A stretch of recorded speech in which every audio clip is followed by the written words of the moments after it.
Welcome to the What's Important Now broadcast. In America today, we are witnessing a cultural shift. This is the show devoted to the battle for the soul of our country. Join our host, Tom Sears, as he explains the issues of our day and join the fight to bring values and morality back. Let's join Tom now as he shares what's important now. Welcome inside What's Important Now. I'm Tom Sears. Thanks for being a part of our program as we continue our fight for the battle of the soul of our country and to continue to battle to bring values and morality back. Again, thank you for being here.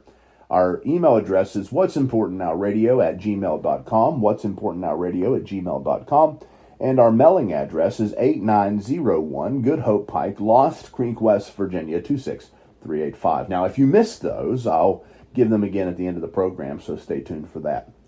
The theme for our program today is the Bill of Wrongs, the left's attack on the First Amendment. And I want to start by saying that actions have consequences. This is not some new idea, you know that. But all the way back in the beginning, when God created everything, we learned that actions had consequences. You see, God gave Adam and Eve free will. And the Bible says in Genesis chapter 2, verses 16 and 17, "You may surely eat of every tree of the garden, but of the tree of knowledge of good and evil you shall not eat.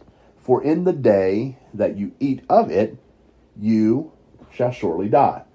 Now, they were instructed then that their actions would have consequences, but they still had a choice. He didn't force them. He just said, don't. So the same is true with our speech today. The Bible gives us very clear directions on things that we should and shouldn't say.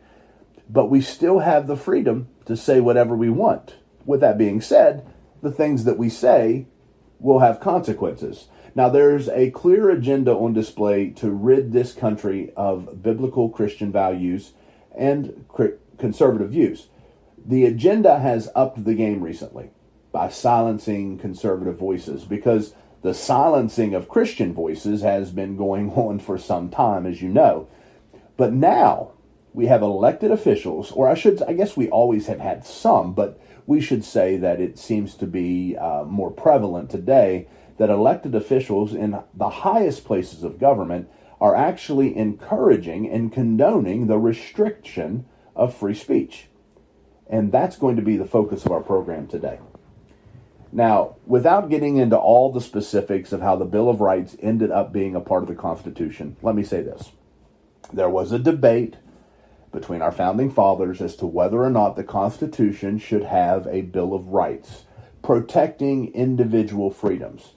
And there was a faction of our founders that said individual rights must be outlined because they could not be assumed. Thus, we got the Bill of Rights. Now, of course, there is more to it as it concerns ratifying the Constitution, etc., but I'm trying to make another point today. The Bill of Rights were added to protect the American people and their individual rights. Can you imagine, for a moment, what the country would look like if the Bill of Rights did not end up in the Constitution? I mean, we have seen the Bill of Rights under attack. Imagine if they were not there. There would be no assumption of freedom of speech. So I need you to understand something, and I've said this before, but there is a group in this country, and it's a large group. They want to fundamentally change this nation forever. They are offended by what this country was founded upon, and they want to remove every single trace of it. Thus, the Bill of Rights, at least to them, have become the Bill of Wrongs. They have focused their attention on rewriting history, telling a different story, making our founders villains instead of heroes. They have thrust false claims on the young minds of Americans to collectively destroy the truth of our beginnings. Former President Woodrow Wilson once said that in order to know where you are going, well, you must know where you have been. But my question is, what if where we have been is replaced by an alternate reality? The more the alternate reality is peddled to our youth, the more the true history disappears. Abraham Lincoln said that the philosophy of the schoolroom in one generation will be the philosophy of government in the next. Thus, look at some of our leaders today. What will the next generation of leaders look like? If we can remove the truth, then the only thing we have to build on is a lie. Ladies and gentlemen, we are witnessing unprecedented times. I've always expressed concern for our country, but my concerns are rising to a whole new level. Free speech is becoming criminal. Social media platforms are being shut down if they oppose the left's lingo. Conservative leaders are being compared to Nazis. And to make a point there, as it pertains to Nazi behavior, the Nazi behavior that is taking place in this country, it's coming from those who are censoring the voices of those who oppose their views. I mean, think about it for a moment. This is exactly what Hitler did. This is what North Korea does. This is what China does. They silence the voices that disagree, and then they control what is being promoted to the citizens. Now, this is tremendous cause for concern. Think about it. There are calls to punish conservative politicians for the attacks on the Capitol. Now, please remember, they were also fearing for their lives. Punish the conservative politicians because a group of bad eggs attacked the Capitol? This is crazy. Former Governor Mike Huckabee recently said that what we should not make, or that we should not make this a right or left issue, but rather we should make it a right or wrong issue. And I completely agree. But unfortunately, those on the other side of this, well, they live in an ivory tower and refuse to see anything they do or support as wrong. Not killing babies, not burning down buildings, not defunding the police, and not silencing conservatives. President Trump, think about this. He was removed from Facebook, Instagram, and Twitter. He's not allowed to tweet, but the leader of Iran is. They can shut down Parler because conservatives were moving to it by the millions, but they won't shut down child porn. Is there anyone else that sees a problem here? And what's next? Do we start removing podcasts, shutting down radio programs? What about media outlets that don't toe the line? Well, they could be shut down too. And if you think I'm kidding, the left is calling for sponsors to pull ads from Fox News. Why? Well, apparently Fox News peddles lies. Now, I'll be the first to say that Fox News isn't perfect and it has its issues, but really? I mean, CNN and MSNBC do nothing but regurgitate the left's agenda over and over and over again. Plus, they can't beat Fox in the ratings, so I guess, well, they need to try to find another way to take them down. You see, this has been the strategy for some time. And I fear that with the left having a monopoly on power in Washington, this country may be on the verge of being changed forever. And please, please, spare me the unified mumbo jumbo. You can't have unity while the president-elect is calling Trump supporters dangerous. Listen, every group has bad eggs. You can't throw out all the eggs because some are bad. The left they don't want to only throw out the eggs, they want to kill the chicken that laid them. People, wake up. This behavior should concern every American, no matter where you stand on the issues. What about my opinion? Does it no longer matter? What about yours? What does it mean for Christians? Now, here's the thing. Christianity has been under attack in this country for many years. And I believe that conservative politicians have been able to stifle that agenda. So, I guess it's time to get conservatives out of the picture. Now, I've often said, and I even said it on last week's program, this is not my intention to scare you. But ladies and gentlemen, I think it's time. I think it's time that we should all be scared. Twitter's creator, his name's Jack Dorsey, and he was recently caught on a video explaining what the agenda is. He's recorded as saying, quote, "We are focused on one account right now, but this is going to be much bigger than just one account. And it's going to go on much longer. than just this day, this week, and the next few weeks, and go on beyond the inauguration, end of quote. Of course, the one account that he was talking about was President Trump, but it's clear that there's going to be a deep cleaning of conservative voices. Now, I don't know about you, but I know individuals who have had their Facebook and Twitter accounts blocked. You know, social media giants feel the need to fact check everything. We've seen this following the election, folks. They control what is being promoted to the American public.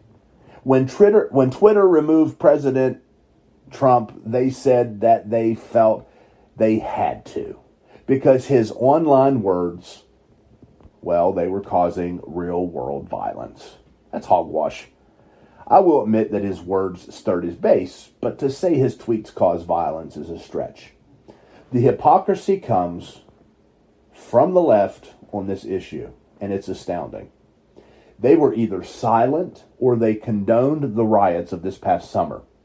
And now all of a sudden, they want to condemn.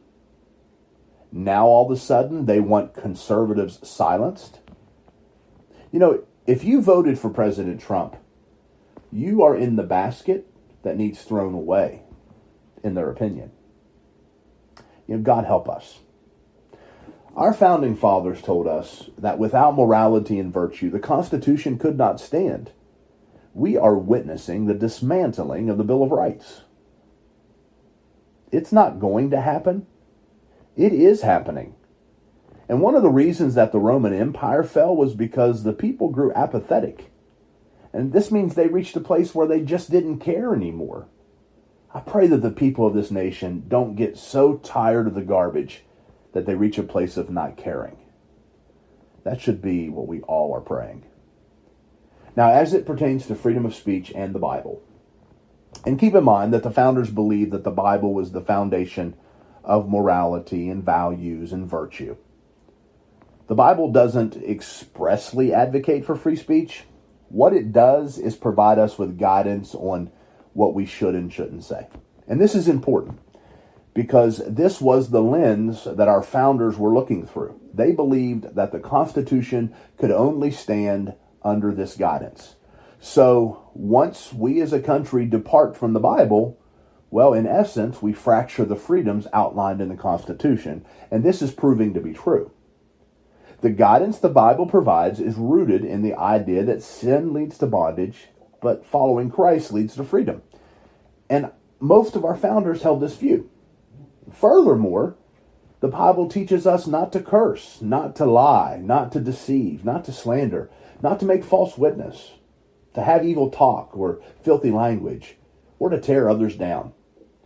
But today, this idea is at odds with some in our society.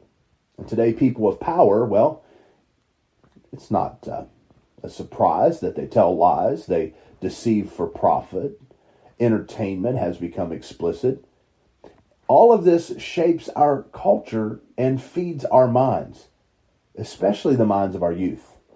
The Bible doesn't teach us to use language that destroys, but rather to use language that tells the truth and builds people up. So a good rule of thumb is knowing when to exercise your freedom of speech. Follow the advice laid out in Ephesians 4:29, which says, "Let no corrupting talk come out of your mouths, but only such as is good for building up, as fits the occasion, that it may give grace to those who hear." Yet with all of that said, the Bible is no longer valid for many people. Many Americans put no value in the Bible.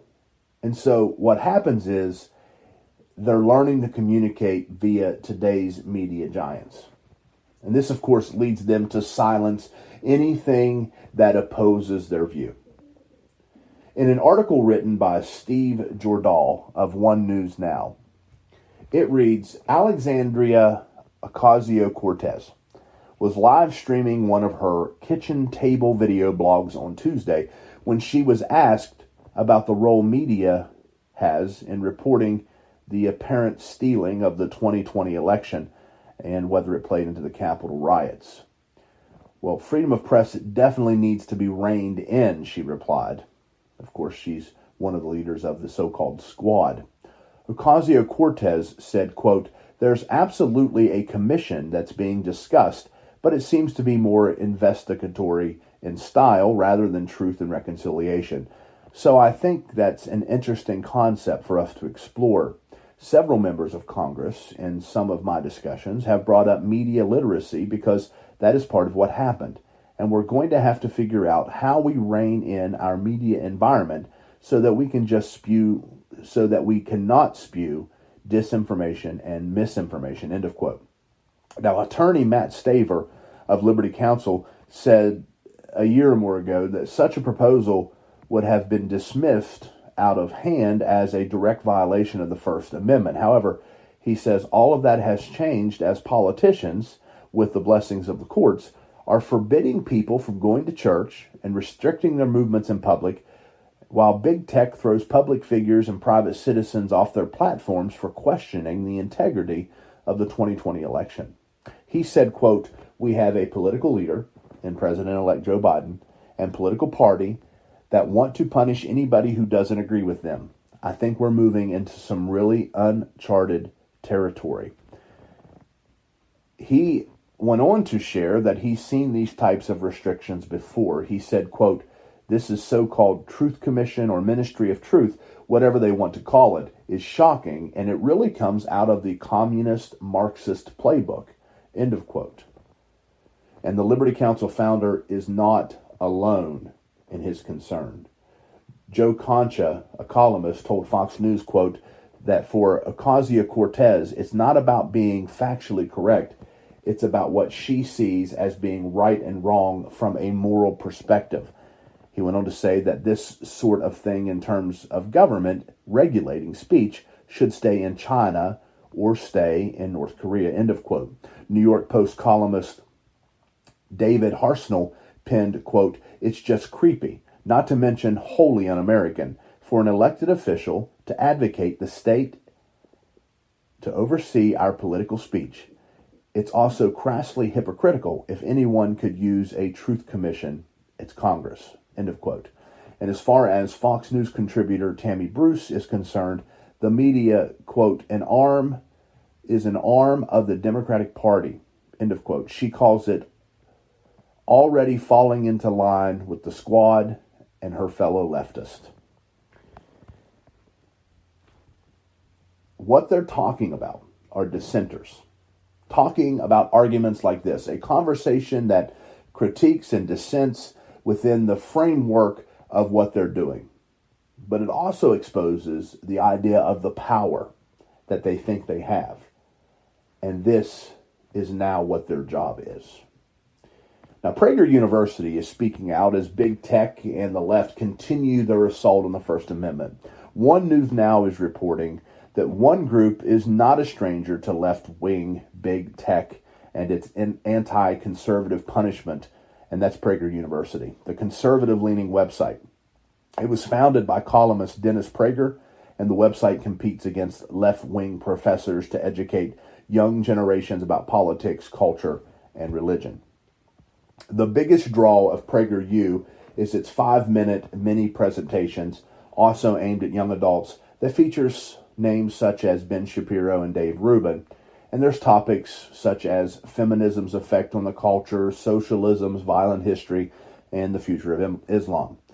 Craig Strazzeri, chief marketing officer for Prager University, told the Washington Watch program that PragerU has fought big tech since 2016, when its videos were restricted and censored over their displeasing content.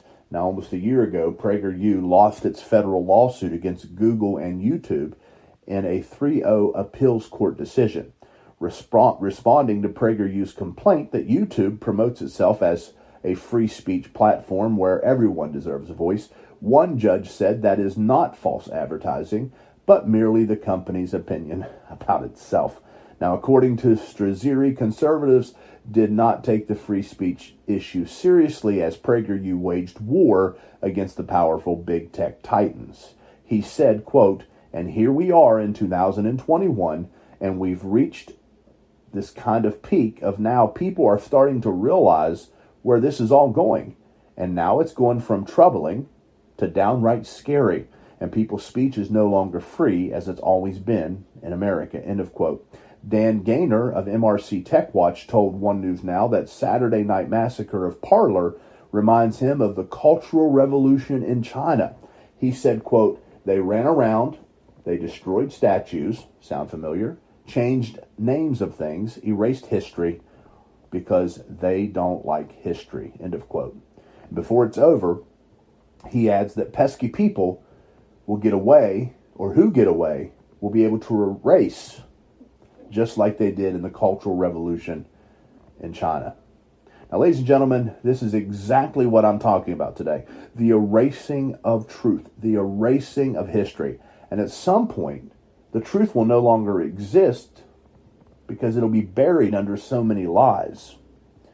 As free speech continues to come under assault, we see Christian organizations also have a target on them. Charlie Butts wrote for One News Now in December 2020 that NBC News released an article listing organizations labeled hate groups by the Southern Poverty Law Center and included various faith-based organizations. Among them, labeled as hate groups, the American Family Association and the Ruth Institute. Now, One News Now at the time spoke with Dr. Jennifer Roback Morris, who heads the Ruth Institute. And she said, quote, NBC News has produced now two pieces that I'm aware of where they're attacking so-called hate groups and so-called anti-LGBT groups for having received paycheck protection money. And in both of those articles, the Ruth Institute is mentioned. And in both of those articles, the American Family Association is mentioned. End of quote. Morse is convinced the network and the SPLC are angling so as a new administration takes over in Washington, it will demand that religious organizations pay back the money.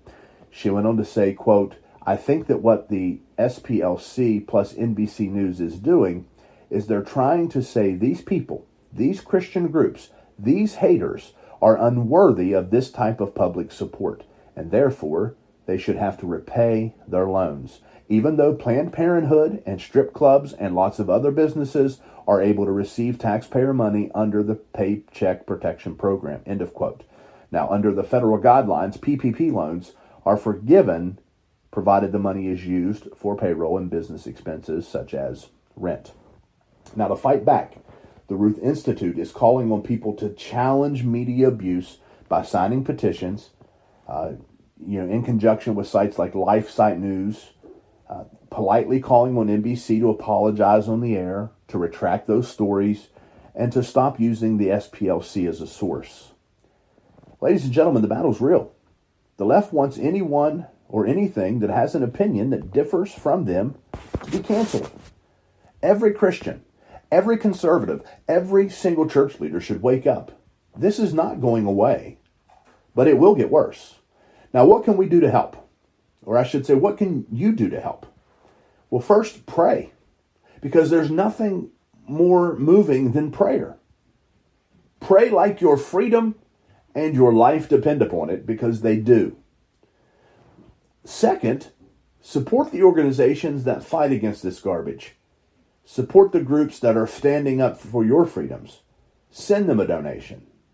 They have lawyers that challenge all of these ridiculous ideas that are pushed on us. Get on their mailing list. Get on their email list. Get notifications on your phone. Then, support programs like this one, the What's Important Now program. Help us get the word out. Help us get on more platforms. Help us get on more radio stations.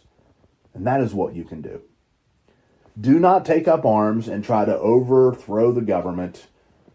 As Christians, we know a better way. And let's do it that way, the better way. Now, together we can do anything.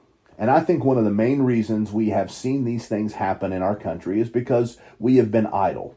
We have been silent. But ladies and gentlemen, that time has passed. Many would argue that Donald Trump started a movement. Well, turn those passions away from anger. Put those passions towards supporting those who fight for your freedoms. These are unprecedented times. We can get through them stronger. But we must do it together. Stand with one another, and with the help and the grace of God, we can stand up for our freedoms, and we can preserve that which made this nation great. Now, we're almost out of time for today. But before we go, I want to give you a couple other news items that are actually breaking while I'm recording this program. Out of North Dakota, a bill has been drafted in the North Dakota legislature that would allow citizens to actually sue Facebook or Twitter if they've been banned or their account has been blocked. Now, we don't know a lot about this. I'm assuming it still has to go through the legislative process in North Dakota, but this could be something that really establishes a precedent that sweeps across the nation. And we'll continue to follow this story as it develops. But I want to say this. This is a perfect example of how to appropriately fight back against the assault on our First Amendment rights. Kudos to whoever proposed that bill. Also, during this program, it's breaking that Iran has launched missiles near a U.S. carrier. Now, I guess near is defined as about 20 miles out. But this obviously does not ease an already tense situation. There's been no official response by the president or U.S. officials at the time of this recording. But again, it's a tense situation. We have President Trump leaving office, President Biden coming in. We're seeing some other signs of countries sort of flexing their muscles with a new president coming in, including North Korea. So, again, unprecedented times, a lot of challenges. We need to pray. And I guess that's about all I have for today. It's definitely all the time that I have. So I guess the last thing that I would say to you is that I encourage you to pray for the safety of our National Guard and those involved in trying to secure a smooth transition of power this week. The keys to our country will be passed on to the Biden administration, and I believe we should pray that everything goes smoothly and peacefully. I also want to say that we should thank President Trump and continue praying for him. Thank him for his service to our country. And at the same time, we should be praying for President-elect Joe Biden as he enters office. The truth is, I will fight against his policies on this program, Lord willing, over the next 4 years. And I will argue that some of the policies he's enacting are not what's good for this country. That's inevitable. It's going to happen. But I will also do my best to be respectful to the office he serves in and to continue praying for him as he serves. May God bless them and our country. And may they seek the counsel of Almighty God. Well, I want to thank you for being a part of our program. We have started a daily news update on our podcast platforms, especially on the Anchor.fm podcast platform. So I encourage you to check it out there. Every day, sometime in the afternoon, I'll put out 5, 6, 7-minute clip of some various news items. I encourage you to check that out. A new podcast or program will drop every Saturday on all of your favorite podcast platforms. Go and subscribe. You can email us at what'simportantnowradio@gmail.com, what'simportantnowradio@gmail.com, and our mailing address is 8901 Good Hope Pike, Lost Creek, West Virginia, 26385. I want to close as I always close, but I want you to listen. Fight the good fight of faith. We can no longer be silent. There is a cause. It does matter, and it is important now. And a part I guess I left out was contend for the faith, which obviously comes from the book of Jude. We must stand up now. We're watching our freedoms erode. I'm Tom Sears. Let's make the Bill of Rights right again. Continue the fight for our country. Stand up. Pray. Seek the face of God in His grace and mercy. Have a wonderful day and take care.